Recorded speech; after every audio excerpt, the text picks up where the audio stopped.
اگر جماعت کھڑی ہو جائے اور کوئی شخص اپنی 4 رکعت سنت پڑھ رہا ہو تو اب کیا وہ اپنی نماز کو ختم کر کے جماعت میں شامل ہو جائے یا ان 4 رکعتوں کو وہ پڑھتا جائے؟ تو یاد رکھیں کہ اگر آپ سنت مؤکدہ یہ پڑھ رہے ہیں یا غیر مؤکدہ پڑھ رہے ہیں، اس اعتبار سے فرق ہے۔ عصر سے قبل اور عشاء سے قبل، یعنی قبلیہ پہلے والی 4 سنتیں غیر مؤکدہ پڑھ رہے ہیں اور اسی دوران جماعت شروع ہو جاتی ہے، تو اب تو حکم یہی ہے کہ اس کی 2 رکعتوں پر آپ نماز 2 رکعتیں یعنی کر کے سلام پھیر دیں اور جماعت میں شامل ہو جائیں۔ اور اگر آپ ظہر کی نماز سے قبل یعنی پہلے کی 4 وہ سنتیں پڑھ رہے ہیں،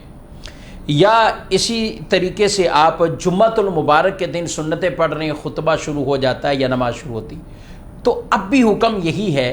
کہ آپ ان 4 رکعتوں کو مکمل کر کے آپ پھر جماعت میں شامل ہو۔ یعنی سنت مؤکدہ پڑھ رہے ہیں تو پھر اس کو بیچ میں چھوڑنے کی اجازت نہیں ہے، بلکہ اس کو آپ مکمل کیجئے، 4 ہی پڑھیں، اور اگر غیر مؤکدہ پڑھ رہے ہیں تو پھر آپ 2 پر ان کو ختم کر کے اور آپ وہاں پر جو ہے وہ جماعت میں